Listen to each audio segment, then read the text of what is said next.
It's only entertainment.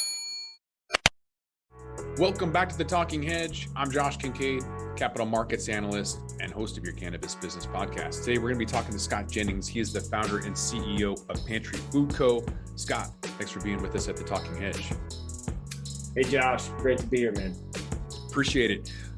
So we both just got back from Vegas. We were at Weed Week. I was at several events, the Alternative Investment Summit, then the Lemon Haze Golf Tournament, then Marijuana Business Conference, and then MJ Unpacked. Put in 60 to 80 hours in 5 weeks. It was a long, good week. How was it for you? What did you get out of it? Maybe a couple of takeaways before we jump into Pantry Food Co. and all that good stuff. Scott, tell me a little bit about your week at Weed Week. Oh man, it was packed, right? Like not a lot of sleep. And one of the biggest takeaways is the cannabis industry is alive and well. I mean, I don't know how many people really, came down on Vegas, 50,000, maybe 100,000, but seeing everybody out in force after going through COVID and everybody kind of working in silos always makes you feel how impactful this industry is, right? Me working in a brand, but stepping into MJ Biz, you can see anything from extraction to grow to distribution to technology, right? It's just like this industry is booming from all aspects. And I think that's what you get at Weed Week in Vegas. And that's what my team would see. Anytime we have a new team member or even a new investor looking at cannabis, we say, hey, come down to Vegas. It's going to be a lot. It's going to be overwhelming. But the one thing you're going to leave is you're going to feel like this industry is on fire. So that was my biggest takeaway. Plus, we had a lot of great meetings, right? It's really one of the central spots where all the East Coast operators come out, the West Coast businesses come out, investors from the Midwest are there. So any meetings you want to have, everybody's there, but everybody's fighting for attention, trying to get 10, 15 minutes, 30 minutes with the right partners to piece this industry together to build a holistic industry, because right now it's so fragmented, right? And we're all just trying to connect the dots. So those were some of my big takeaways. Nice. Yeah. I was down there. I met with quite a few people, and I thought I was prepared. I had my chapstick and my sunglasses, but my CBG powder fell over in my pocket. So I just had shoulder surgery, and it was kind of a painful a week. I got through a lot. I did a lot. But I couldn't really go out and grab, I was busy, so I couldn't go grab some RSO, plus that kind of put me out. I wish that there would have been other alternatives, because every time I go into a store, it's something that's really sweet, like a lot of sugar, or there's gluten or dairy. I'm looking at this billboard outside my room right here, and I see stop by this gas station and fill up for you and your car. Funny thing is, when I go in there, the only thing that's in there is inflammatory stuff: wheat, sugar, dairy, alcohol, and I can't do any of that. I'm a broken individual. I've worked this meat suit really hard, and I've broken myself. So trying to get through I almost said tournament, Freudian slip. When I try to get through MJ BizCon, it is like a tournament. I mean, you got to it's a freaking marathon, but how do you do it holistically without adding extra bad stuff to you? A lot of people are drinking at night, and so without CBG, I didn't really have anything. So let's transition into Pantry Food Co., because I'm really excited about that and what you're doing. Because when I was at the marijuana show season 3 in New Mexico, there was an individual there, an ex-football player, and he was going with the paleo, vegan, dairy-free, gluten-free, edible option, which I missed from the medical days in Seattle in 2016. They all had to go away because there wasn't enough room for it. There wasn't enough margins or profits or whatever. So I'm kind of struggling now, trying to get back on the train with the good cannabinoids. Tell me a little bit about Pantry Food Co., why you decided to go down that path. That I'm excited for you. What made you decide to do that? And then I just dive in. Tell me a little bit about Pantry Food Co. Yeah, absolutely. And I'll even bridge with you just talking about the tournament first, because it is a tournament. It is it's the playoffs, right? And you need to have your best energy. And I kind of had a similar situation, Josh, when I got down there. I wasn't going to be without my pantry edibles, which are my daily go-to, right? And so was able to get a vape pen early on. And I don't really like to smoke at much anymore, right? I've tried to minimize that consumption behavior. But interesting enough, that vape pen broke. I was given it, it was broken. I was like, oh man, I was like, I'm out of luck, right? I'm out of my the fuel I need that keeps me balanced, right? And I would say the alcohol, it's a real craft to avoid the booze, right? A soda water with a lime in it, passed off as a tequila soda, can go a long way at some of these events. But I can relate to you. It's a marathon down there, and you need to be your best self, right? And I think that's a good segue into Pantry, because as I got older, Josh, I was like, cool, I want the most out of life. I want to build a resume that I'm proud of at the end of my days. And we know that certain things like booze can drag us down, right? And when you're not getting enough sleep, it can drag us down. And then when we have inflammation going on in our body, or we're not getting enough nutrients, we're not going to feel as good as we can to take advantage of the opportunities in front of us, right? And cannabis and Weed Week is a huge opportunity. So, when I looked at cannabis, I looked at it for my personal consumption behavior, and I said, geez, if I wanted something healthier, right? If I didn't want to whip out a joint at a meeting or smell like smoke, or I wanted to, consume in a healthier medium to preserve my lung capacity, when I saw edibles come on the scene down here, it was mostly candy, right? To your point, like that gas station says fuel up your body, but really they're actually selling you empty calories and things that will hurt your body. So it's the opposite of fuel. It's degrading your body from inside. And a lot of people, especially in my social circles, call it poison. It's the opposite of fuel. They're serving you poison to increase inflammation in your body, and you're going to, possibly get addicted to that stuff, right? So Pantry was designed to create nutritionist products with functional ingredients that people can consume for daily wellness, right? Everybody's got this stigma that's all about getting, stoned and being on a couch and, whoa, I can't control edibles. I'll tell you, Josh, we meet with so many brand spanking new consumers to cannabis, and we tell them that this is not what you've been trained to think over the last 70 years. You can have a microdose and not feel stoned, with benefits for sleep or for brain health, or we're coming out of a pandemic for immune support, right? Or relaxation. All of these are so important. And so Pantry was born to meet those consumers, the female consumer, the athlete, the elderly, that don't really look to consume high THC combustible products. They want something that matches their traditional consumption behaviors. And so that's what I've set out to create. And to your knowledge, that's not the biggest space in the industry right now. And you do get squeezed, and you do get pressure put on you, because a lot of people are peddling candy and are peddling, high THC combustible products. And I'm a small segment over here saying, hello, don't forget about all the consumers that, followed a journey that's considered know better, do better, and they're looking for healthier alternatives. That's a growing segment in the market, and that's a strong loyalty segment. So Pantry's leaning into that, and we're seeing that with our customers, but, we're early. And so we continue to carve out our space, but, we're going where the puck is, not where the puck, currently, where the puck's going, not where it is. When I was at MJ Unpacked at the Mandalay Bay last week, I noticed that when I was talking with a couple of gals that started a company called Hello Again Products, they went back to a dispensary. They tried it in college, whatever. Their kids graduated, and they're like, oh, let's go try this out. And then all of these 2,000 SKUs, they're like, whoa, really easy to narrow it down once you say, okay, I don't want to do sugar. I don't want to do dairy, or I don't want to do wheat or whatever.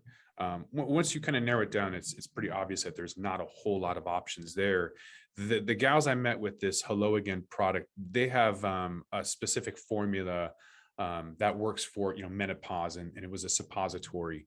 Not the preferred method for me, I wouldn't want to use a suppository, although I have heard it's a performance enhancing drug. Long story short, the guy with Edibles Magazine took a suppository and then was called to a bowling tournament last minute, and he bowled like a near perfect game or whatever. Wow. So he was like, "Yeah, suppositories are the way to go if you're going to go bowling." But with people who are going back to the dispensary and they're looking at it and going, okay, I don't want a gas station option of just, candy flavored chocolate. This isn't even like real chocolate, right? So it's not, I noticed you have like dark chocolate. You got like real cacao. You have real ingredients instead of candy flavored ingredients. So once people understand that, what about the push for accurate dosing and nano and not overdosing? You mentioned microdosing is one way of preventing that. But for the rest of us who want like 100 milligrams, we try it and then 30, 40 minutes later, it doesn't work. And we take another dose and then you're like, oh my God, this heart palpitation, I'm going to die. Do nano emulsion, is that going to prevent overdoses or is it going to make it worse? Yeah, I mean, it's a dosage is such a great discussion, right? And we come from a world where it's a one size fits all. Everybody takes 2 Advil. It doesn't matter if you're 400 pounds or you're 50 pounds, right? And so, we really try to go to this from a customized approach, right? Because it's easy to say, okay, this is the one size fits all, but the truth is everybody's going to react different, and we're trying to lean into that, right? So some consumers really do prefer 2.5 to 1 milligrams, and they should start there. Heavier consumers may need that 100 to 200 milligrams, but no matter if you're in nano or microdosing, you have to wait the accurate time. Where nano comes in, which is usually a faster onset, you'll be able to tell more specifically, okay, it's been 15 minutes. This is where I'm at. Do I need another dose or not? When you take a microdose that's not, fast onset, you may wait 45 to an hour and say, okay, is this where I need to be? Regardless, I think not even just in cannabis, we need to become more in tune with our body. I mean, how many of us are halfway through a sub and we're probably full, and then people continue to eat the rest of it, right? So it's like slowing down, it's coming more in tune with your body. And, some consumers like, I just want you to tell me what to do. But more thoughtful, more conscious consumers, I think, are okay with that. Saying, hey, try this out, be in tune with your body. Even some consumers are allergic to cannabis, right? So it's never going to be this one size fits all. We really do want to bring, be a steward of your journey and take you through this path. And we learn. So every time a consumer says, hey, that did work for me or that didn't, you start to pair those anecdotal evidence together and you start to form, a generalization of what may be appropriate starting place and how to up your dose or when you're good. However, it's still going to be an individual approach for Pantry, at least, because we want everybody to feel that attention and find the right level for them, because too little, you're kind of upset, you didn't get the sleep or you're not relaxed to the way you want. And too much, you're on the other end saying, oh, this is a little overwhelming. I may get a little bit of anxiety. And so finding that right level for you is all part of the goal for us. Yeah, like you mentioned, there's a lot of people who need to find the right fit, because when I smoke, sometimes I find that my nose clogs up. I think that's a natural way for the body to be like, okay, we don't want to inhale this, whatever you're doing, stop. Cannabinoid hyperemesis syndrome is when people will vomit from it. Their bodies are just probably, their endocannabinoid systems may be so dry that when you introduce cannabinoids, it's too much for them. And so they find that hot showers kind of fix that. But with a lot of the empty calories in people's diets, it might just be dehydration. People are probably incredibly dehydrated. We're not doctors, obviously, but we do see the need for, treating your temple better. Most people don't treat their body like a temple at all. They treat it like a garbage disposal. And so they do need to be told what to do. And to that point, just to jump in there, just like your nose closes up, a lot of people don't think of the vehicle your cannabinoids are being carried in. So when you have a artificially flavored and artificial colored and highly processed ingredient as your carrier for your cannabinoids. Well, when it gets into your body is like trying to defend against it, right? It's like, holy cow, like there might be something good in there, but it's masked in all this garbage, right? And that's really interesting to contemplate and to explore and be curious about. So as our chief medical officer will say over and over, you want to eat whole foods, right? So we're focused on whole food ingredients, pairing those cannabinoids with those whole foods. So when it goes into your body's not looking at this as something it doesn't want to absorb. Quite the opposite. It's kind of opening up and saying, wow, that rich dark chocolate antioxidants, I want that. And then there's some cannabinoids in there too. And I think that's just part of us learning what the body wants and what it doesn't, and the receptive nature to what we're putting it in. A lot of people say, well, every body is different. And I want to say, like, we all have the same number of digits and organs. And I don't think an inflammatory situation is different than one person than the other. It's just that some people have a better tolerance, I would say. But why would you even want to put an inflammatory product in your body? So when you're talking about whole foods, what you mean is like a whole, like Thanksgiving, a whole thing of meat, a whole thing of vegetables, not processed. Basically, if you have to open a box, it's probably processed food. So if people don't understand that, it's actually quite simple. For me personally, I always advise people to try and get rid of carbs. That means sugar as well. That means pasta. If you really like pasta, use some zucchinis and make noodles with it.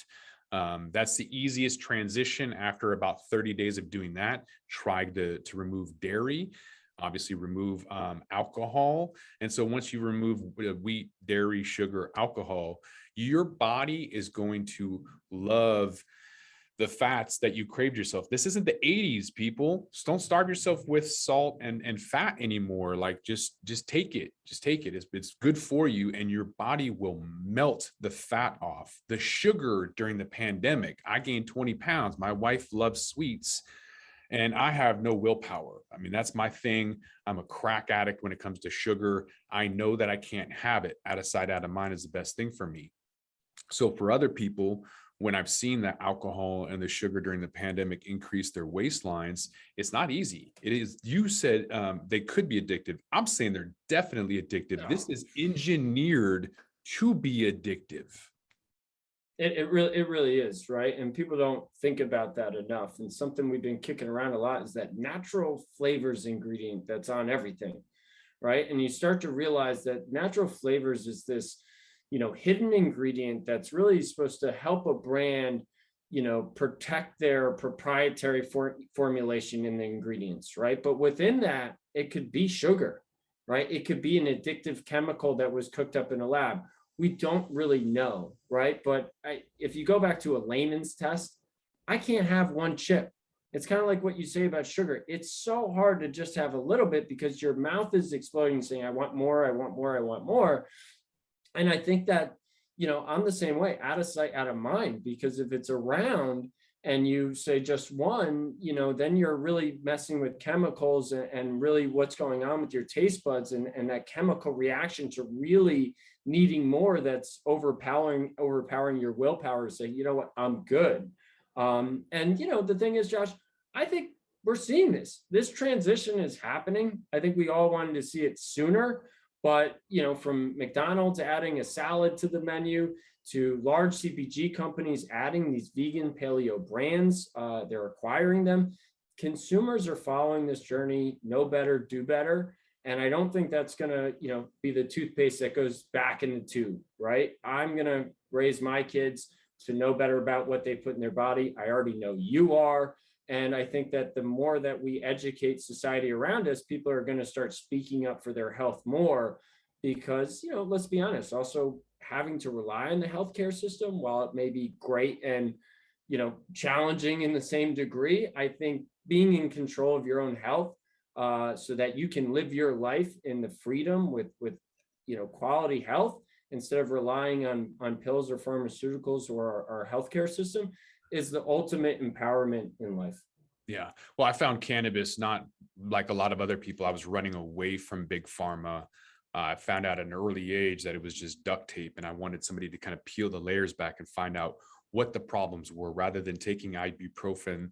Like my buddy who ended up taking 12 a day and died of multiple sclerosis, which I think is from clogging the CB1, CB2 receptor cells, and the body can't breathe right, creating an autoimmune disease. And he ended up dying as a result of that. But I know that kids can also rebel. If you tell kids like, oh, you just want to do whole foods, they'll rebel. But there's good indicators now with technology utilizing like the food babe on Instagram, who will show you what all of these natural flavors really are.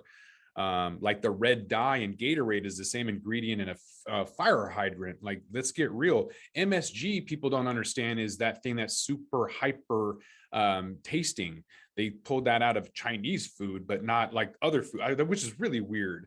My dogs, I don't feed them real food because it's so hyper tasting. They will go crazy. Like when I see these kids that are fed cereals with glyphosate and sugar and everything else in there, and then you wonder why they're going crazy and have ADHD. Like, I'm not wondering. I know exactly why they're going crazy. And then the parents get mad at these kids like, yo, that's your fault. You need to be the one who's reprimanded. So we get it. It's consumer friendly. We're at that point, but is it investor friendly? Kind of want to transition a little bit, because I've seen companies come and go that make the world of sense to me. And we've just been harping on all of the benefits to your products at Pantry Food Co. But in the end, will it actually make sense? Like bottom line, Yes. dollars, like money. Yeah. Bottom line, look, I think that this is such a deep conversation, right? And I think that it really comes down to execution, right? I think there's plenty of companies that are going to ride this trend. This is a trend that is gaining steam. And when you're investing in a growing trend, you're going to have a tailwind. So as an investor, you always want a tailwind instead of a headwind. And there's a lot of tailwinds for healthier food products. However, what we've seen in many, many industries is that there is a very high cost to doing business, right? That can put a lot of businesses out. And you're seeing that in cannabis straight up. Like, value, as I tell investors all the time, is extraordinarily hard to come by in cannabis, because whoever has more money and is willing to spend more to grow their brand, they're gonna kill value, right, Josh? Like, if I offer a dispensary, a good promotion and a great marketing campaign and some bucks, that's a fair deal. However, this candy company right next in line to me, they'd be like, here's 20 grand and a bunch of free product, and we'll take your team, out to dinner or fly you to Colombia or something, right? So value is really hard to come by. And I think that's one of the, aspects that I lean on in my history. Coming from 10 years on Wall Street, I'm not just coming at this as a consumer that desires and appreciates healthier products. I'm coming at this as an investor, right? I'm coming at this looking for value for myself and for investors. And when we unpack this category in many different point of views, I think you'll see a much better return. Let's dig in. Let's look at retention. Let's look at loyalty, right? This race to the bottom in the candy, you're going towards 7-Eleven. They don't care if they get the Snickers or the Milky Way or whatever the hell. You're going downstream, and people will flop from this candy to that candy, and it's going to be, a very bottom dollar kind of value product. What we're doing is leaning into education, because if you can convert a consumer by education and telling them that this product will help them, right? They're not only willing to pay more for it, but they're more loyal, right? Because that is a product that they have now put into their daily routine that helps them in a certain way, either on a nutritional or a functional benefit. And that's a much more loyal customer. However, that's not, the only aspect that you have to start to look into. I've been saying something very specific here in California, which I'm not sure if you've heard of, but, essentially when they did this rollout and they allowed every city and every municipality to decide on retail, you've essentially, made the retail rollout very difficult, because it's very fragmented. It's relying on every city and municipality to, either onboard or not. However, the production and the supply has really increased. You've created a supply and demand increase in the industry. And with this slow retail rollout, and you're seeing a lot of brands continue to jam at retail and overpay for growth. And there's many brands that I can go down that have tried to overpay for growth And when investors start to look at those numbers, Josh, as I'm sure you've looked at before, you're like, holy cow, your top line's great, but how much are you paying for that top line? What is the cost of doing that business, right? And so that's something I've really prided myself with Pantry. I said, look, I'm here to grow the business, but I'm here to do it in a responsible and value way, right? I'm not going to overpay for growth. There's no point in getting a 20-year-old who doesn't care about what they put in their body to enjoy Pantry. There's just no point. They're going to have Pantry today because it's discounted, and then they'll go to a different brand and a different brand, right? So we're swimming upstream. It's been said amongst a lot of brands and a lot of people in cannabis that a lot of people focus on as a brand, you focus on your distro as your client or as your retailer as your client. Those are not my clients. My client is the end consumer, and we're building out a direct relationship with the end consumer, which will make our brand more defensible. Because it's also said that if you sell on Amazon, you don't own the customer. You're leasing out your revenue. So if you sell to dispensaries or big, e-commerce platforms, you don't own that traffic. And the second they want to kick you off and potentially launch a competitive product, you're going to lose those customers. You're going to lose that revenue. And I think that not only do you have to be in the right category with the right products, you better have the right strategy, because there already is a lot of blood in cannabis, and there's going to be a lot more blood. And I've been pounding the table to other brands and investors to get defensible and own their customer, because if you're relying on a third party, then you don't really own your business. And you're going to see that revenue kind of disappear as accounts drop certain brands to bring on new brands with fresh capital who are willing to pay more than you were when you had a ton of cash. Mm-hmm. You have the luxury, though, of working in one state that just happens to be the 5th largest economy by GDP in the world. So it's very unique. So I'm curious, within that realm that you're working, there's a lot of niche foods. How relevant is that outside of that bubble that you live in? And it's a very big bubble. California always leads a lot. They're a trendsetter, they're a trailblazer, they're a bellwether, they're harbinger. With cultivars, whatever becomes popular, Colorado picks it up a couple quarters later, and then Washington gets it after that. Automotive regulations, same thing. California leads in a lot of ways, but with their niche food, when I was in Vegas, I couldn't find anything gluten-free, nothing gluten-free. So, and it's right there. Like, it's so close. It's like a 3-hour, 4-hour drive from Cali. So how realistic is it to assume that you can scale outside of California when it seems to be niche? Yeah, I think it's perspective, right? I think what we think is niche is not necessarily niche anymore, right? I think that you're not the only one looking for gluten-free products while in Vegas. I know me in certain meetings, we actively sought out healthier restaurants or smoothie bars, right? Because we didn't want to fuel our body with shit while we were there.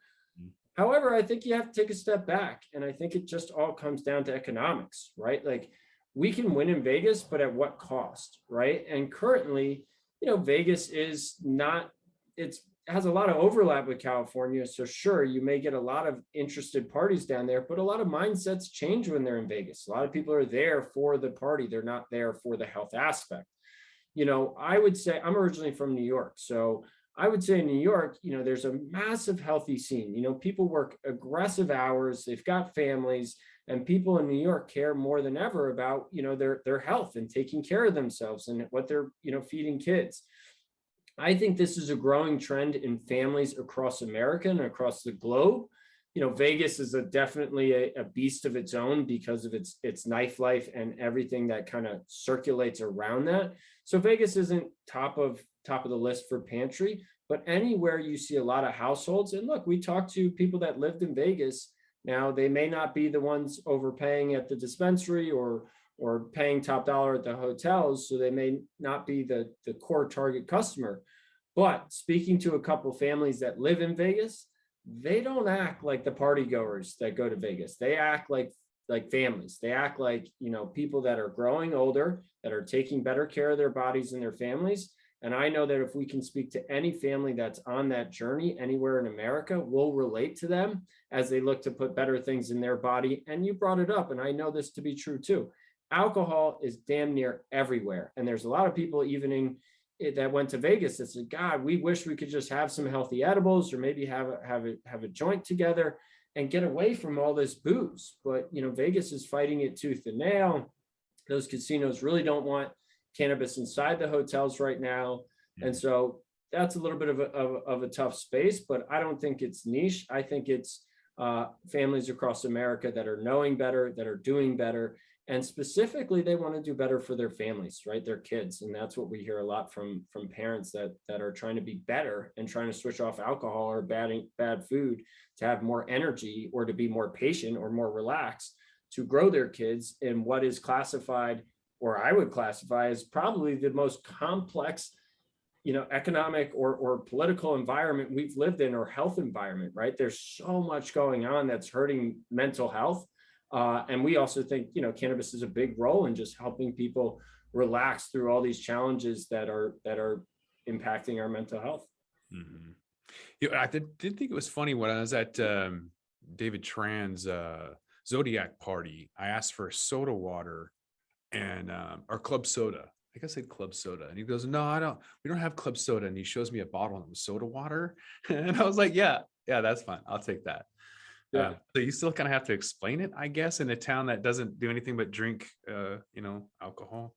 But there's a growing demand of this, Josh. I bet if you threw an event that was like no booze, right, and it had a different spin on it, I think you'd get a great showing out of Vegas. There's a lot of people that are whispering, that are either they're whispering. Not a lot of people are vocal about, no, I don't really drink, but the smarter people in the room, you'll see them not drinking or having that soda water, because people know, it's not only going to be detrimental to your energy and your meetings the next day, we're learning more and more about it just ripping up your gut health, right? So how many reasons do you need to understand that, hey, this is not probably the best way to be handling your health while you're in the playoffs? Yeah, I know a lot of people who have moved from the West Coast, Seattle specifically, to Vegas, and they have, secret sessions, and a lot of them don't drink at all, and they don't have a problem with that at all. But they do it amongst themselves, kind of like a little community, whatever. So if you're having to go out and educate people to sell your products, I find that incredibly challenging. So how do you do that, and do brands matter? Isn't it still the highest THC at the lowest price point? So, yeah, I'll take the education process first. I think you really have to lean into your core demographic, right? And that's another thing that we learned. Trying to get a 20-year-old bud tender to educate consumers about healthy ingredients when they personally don't care is not the right channel, right? I've used an analogy saying you could bring the best Pappy Van Winkle to a wine sommelier and say, sell this, and they will not be, a very good salesperson for you. So you need to find your gluten-free, your vegans, your paleos, right? Your allergenic people, the people that have back pain or sleep issues or relaxation, right? And you want to reach out to them and you want to educate them directly, right? So we know when we educate these people directly, not only do they have such a high positive feedback about what we're educating them on, they then turn around, which I have done in my own life, which I'm sure, Josh, you'd relate to, and you end up being a salesperson, right? Because you're like, this product has helped me. It's amazing. It's got all these benefits for it. You should try it. You should try it. I've done that with yoga studios. I used to do it with RX Bar. I did it with gyms. And so that's one of the things we're going to continue to lean into. And we're going to lean into our best customers actually turning into salespeople for us, right? Because all of this business that I've driven for other businesses and not gotten paid for over the years, sure, I was glad to do it because I love the product or I love the gym or the service. However, times are evolving. And one of the greatest entrepreneurs and somebody I definitely look up to is Elon Musk. And a guy with little marketing and little spend, and sure, he's got a big, following and a big platform. He does a referral business, right? So people get the car, if they really like it and they refer somebody else, and they use your referral code, you get free supercharging, right? I think that's a great way to incentivize your strong followers to participate even more with the brand. right? So that's one of the big keys there on how we educate and how we convert. And then the loyalty around that conversion is very, very strong. On do brands matter? I think brands absolutely matter. But I would say, again, leaning more to capital markets, I see this question a lot on LinkedIn, like, do brands matter? Do brands matter? Brands matter, but probably more than what brands matter is staying in business, right? So a lot of people think, oh, my brand matters and it's the best. Look, you run out of money and you're not on the shelf, the consumer most likely moves on, right? Convenience is so critical. If I'm looking for something at the store and they didn't have the Nikes, I'll buy the Reeboks, right? Like, people are looking for convenience more than ever. Time is our most precious asset. And I think to build a brand, you need to be here for the long haul, right? It's not a get rich quick, let's build a brand and exit. We've seen many, not to be named, whether it be a big MSO or a brand, try to just say, hey, look, we built a brand, look at all this hype, right? But it's built on stencils and hot air.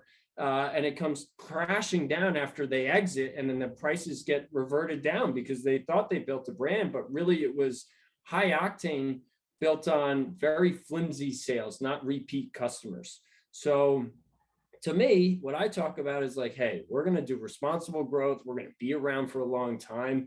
If you know the story about Nike or maybe Pepsi, in their first years, they sold a dozen units, couple dozen units, right? It's not about building a brand overnight. It's about building that connection with the customer over a long period of time, building that trust and that loyalty. And I think through those metrics, you're going to really build a brand. However, I always tell people we are in an environment that people want to get sales as fast as possible. I don't think you're really building a brand. You're just trying to sell to anybody who will buy your product with the strongest discount. That's not a loyal customer. That's somebody that will give you a sale today, be gone tomorrow. And, Dr. James Richardson, who wrote a great book, How to Ramp Your Brand, he'll say it, some of the best brands in the world have to build retention from the early days, which I think has been lacking in a lot of brands that are trying to grow. And so I come at this from an angle that I think a lot of people don't, from a financial perspective, and saying, look, yeah, you want to have top line sales. Yeah, you want to have access everywhere, but you need to stay in the game to build that brand over the long haul. And I think a lot of brands are just trying to, hit that high octane, hit that exit window. And I just think there's so much risk in that. And that's, not the appropriate way to build a brand. Right. We have a different perspective, a very unique approach coming from Wall Street, where we can see Aurora and Canopy writing off $1 billion and $3 billion from malinvestment. The investors don't care because they're not going after the risky equities. They're going after the IPOs, and then that's not good enough. So now they're going after cryptos, and it's just the depreciation of our currency, the quantitative easing, and the purchasing power that's been diminishing and replaced by inflation. And it's just the greed, not greed, but the need to have higher and higher returns that haven't kept up naturally is kind of what's directing all that. And we're kind of, I would imagine you're sitting in the back seat, kind of just looking as wide-eyed as I am. And one of the things that's kind of been transitioning is through the pandemic is online sales. So that's been kind of having direct sales, and yet you have $25 million being traded for a license in Phoenix. So I'm curious to see from your financial Wall Street perspective, circumnavigating these massively expensive licenses seem like a phenomenal investment opportunity. It also seems like it's going to piss off a lot of people. What's your take? Damn, Josh, I feel like you're in my head. I mean, retail's been, when you're on Wall Street, look, retail's been struggling for years, right? It's no secret. And you're seeing huge money going to retail. And it's been quite baffling. And when you're in the environment, you're like, shit, am I the one that's wrong? Right? Like, all this money going to retail and these big tickets definitely make you think that you're wrong, because the truth is, on Wall Street, it's e-commerce that's kicking ass. It's those businesses that you really want to look at because they have such high growth. However, cannabis had to come online, and it came online first through the retail channel, right? So I think that value came up and spiked. And I think that you're going to see that value diminish very, very quickly. And I don't say that with any kind of pleasure, because I know a lot of people in the retail business and I want them to continue to grow and succeed. I just, when I look through the consumer angle, here in California, everybody fought me about 5 years ago when I started getting groceries delivered. And they're like, I love going to Whole Foods, or I love going to the grocery store. I said, my ass, dude, like once you get it delivered and you have that convenience, I'd like to see you go back. And once people get time back, it's arguably hard, very hard for them to go back. Nobody got a smartphone and went back to a BlackBerry, maybe a few, but not in a general majority, right? So, I've been working on something really important to launch a new marketplace in California. And I'm doing this because of, what's going on in retail, not only because I find it to be not the most attractive channel for consumers. Consumers appreciate the convenience of getting things delivered online, but also because there's an environment and an ethos around retail that retail is really the holy grail, right? I look at retail as the jumping off spot. Like you need to go retail, then you need to pounce into e-commerce as fast as possible, whether you're a brand or a retailer. However, a lot of people are heads down saying, oh, retail, we're just going to focus here. And I think that's, a short-sighted view, because if you take a step back and you look in traditional commerce, everything's going online. And even new brands that are launching, they would be hard pressed to sell to an Amazon or a Whole Foods or through a retail channel. They usually focus on their e-commerce channel first, owning the customer, collecting that data, learning about what they need, the feedback, and optimizing that channel. And then maybe they go out to, third-party retailers and distributors and sellers. So I think that retail, from an investor standpoint, I think there's a place for it. I struggle with comps, these really expensive retails, like what's the comp for that? Liquor stores are, boarded up and with bars on the windows. And, I'll even share more, which is like, retailers always want to do event activations at stores. And I always said, well, look at that environment. Imagine if you went to a liquor store and they had a DJ or a taco truck outside. I don't think I'm hanging out, right? I came for, the booze, I'm getting it, I'm getting out, right? I think we really need this next segment to open up, which I think is commingled, right? I think it's experiential retail, and then I think it's lounges or restaurants or venues of some sort where you can have a social aspect, right? However, they're trying to take highly regulated retail stores and make them experiential. And when you put on your investor cap, that anytime you're swimming into such strong headwinds or flying into such strong headwinds, which are the restrictions around retail, trying to make that experiential, your value is going to go down, right? And it's also not what the consumer's used to. They're not used to hanging out at Ralph Lauren or J. Crew, or the liquor store. Retail is meant they go in, they look at products, and they get out, right? So I think that retail is here. I'm specifically looking to open a retail store in my home state of New York because I understand the value in the early stages.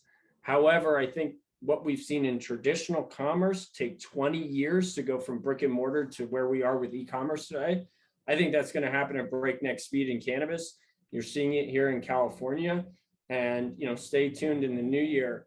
Pantry will have some exciting updates about how we're approaching e-commerce to better provide convenience and solutions and consistency to our consumers in California. I think COVID has increased so many things: work from home, online delivery for the industry, hopefully cannabis cafes, hopefully more healthy food options. It's increased everything by about a decade. So, maybe next time I go down to Vegas, I won't have to look around for more healthier options. I don't know, but at least maybe you guys over at Pantry Food Co will be scaling, expanding. Hopefully see you guys on the West Coast. Are you guys actively looking for strategic partners in other states to kind of expand or license your SOPs? Yeah, I think that's one of the biggest takeaways out of MJ Biz or Weed Week. You know, we're in Colorado, Canada, and California, and we're getting strong looks across the nation. Have offers in Michigan and Missouri, and we're talking to a couple big MSOs to not really, you know, I never liked the word license, right? We're in partnerships, right? Everybody's got a place to provide value. And so we're working on some big deals with some big partnerships, some big MSOs.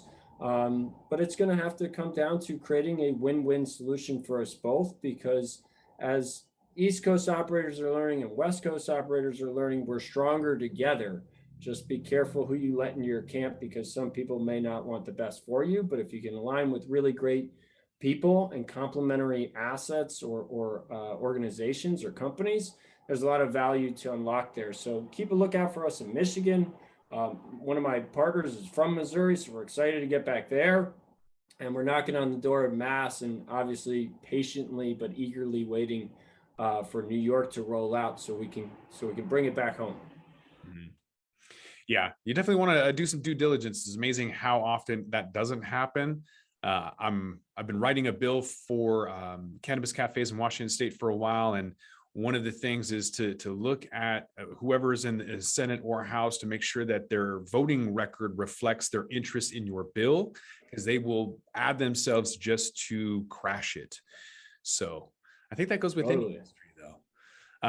It goes with any industry, and you're right. People say one thing and do another thing. So you got to be really cautious about that. And you know, they said one thing that's sure in cannabis is that change is constant. Well, I'd say one thing that's certain as well is that lawyers are going to make a killing, because there's already a lot of lawsuits and there's more coming. And it just speaks to people rushing to a marriage before they get past those first couple dates. So date before you put the ring on. Yeah, I've seen people spend six figures thinking that a lawyer was a business development person and just having them write contracts that went nowhere. And I was thinking, man, I should have passed the law, the bar, because that would have been a lot easier than doing advising and consulting and business development. Just be a lawyer and then just take money and do nothing. That'd be great. You get the bill for an email. Yeah. All right, Scott, where can they find you at? Where are you at? Social media, website, all that good stuff. Yeah, go to our website, pantryfoodco.com. You know, we put a lot of information up there. If you're a new consumer, we've got a dosage calculator that can take you through what appropriate dose might be for you. We've got a lot of information on our blog. We really pride on leading with education on our website, and you can navigate everything from there. If you need to reach out to me, I'm at scott@pantryfoodco.com. And Josh, man, appreciate you having me on. This great chat. Appreciate it, Scott. I'm Josh Kincaid. This is The Talking Hedge. Don't forget to like, share, and subscribe, or don't. And I'm out. With that, we're going to roll this one up. I'm Josh Kincaid. This is The Talking Hedge. Don't forget to like, share, and subscribe, or don't. And I'm out. Don't forget to smash that like button on your way out and check out these other videos that we've got.